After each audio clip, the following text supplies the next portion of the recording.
Nathan ADLEN here with the Fast Lane car, and look what we have today. 2013 Infiniti JX35. Coming up next on the Fast Lane car.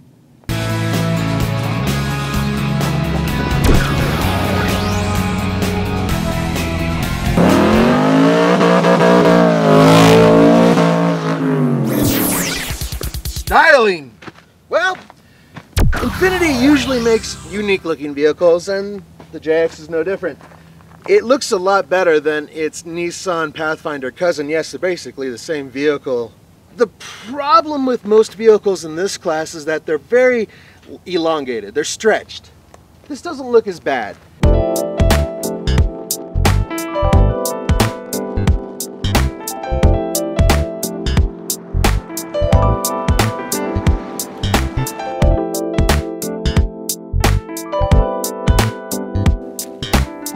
This is a 3.5-liter V6 that puts out 265 horsepower and 248 pound-feet of torque. That's not a lot when you have a vehicle that weighs as much as a school bus. And this one is a heavy car, and on top of that, it's hooked up to a continuously variable transmission.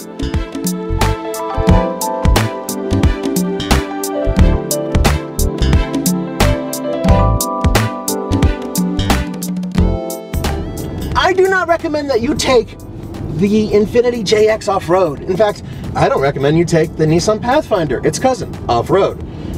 It's not made for that. It's a crossover. With that said, there is a terrain management system. There's a little rotary knob right here next to the driver, and a lot of vehicles have this. This isn't the first. I guarantee you it won't be the last. It works pretty good, at least when it goes from its regular mode to snow mode. In fact, it works fantastic in snow mode. This is a great snow vehicle.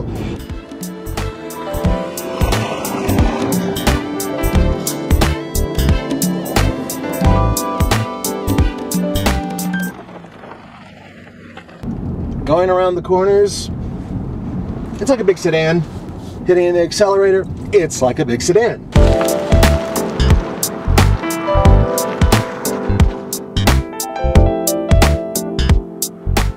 I think the JX is actually a really good vehicle because it serves a specific purpose.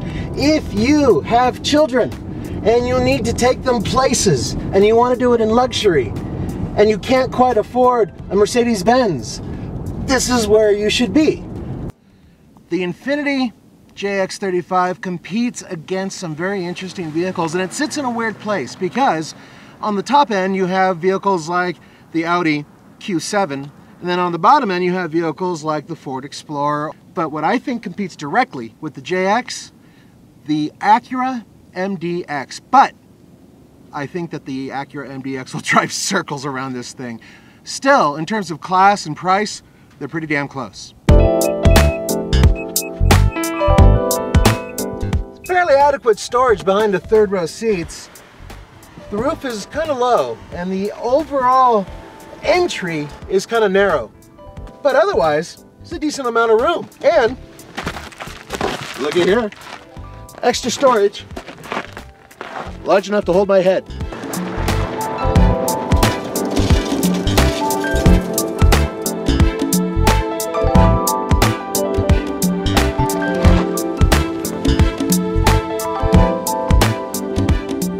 Okay, $55,170, which is the ass-tested price on this Infiniti, is a little pricey. But try to find a vehicle in this category that costs that much, that has this type of capacity, this type of comfort, and this type of luxury.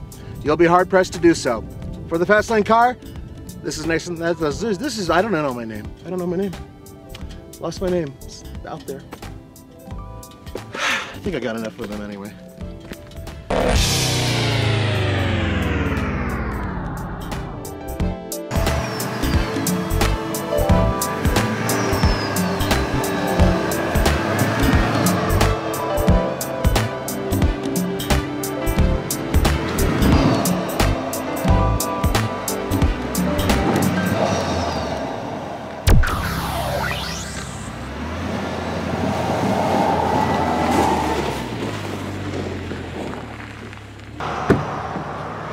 You would think it would be almost impossible to get stuck in an all-wheel drive car in, what, 5 inches of snow. but with summer tires that are 20 inches wide, it's actually very easy, as I just found out. Luckily I got out. Lesson there is, in snow, get the proper tires.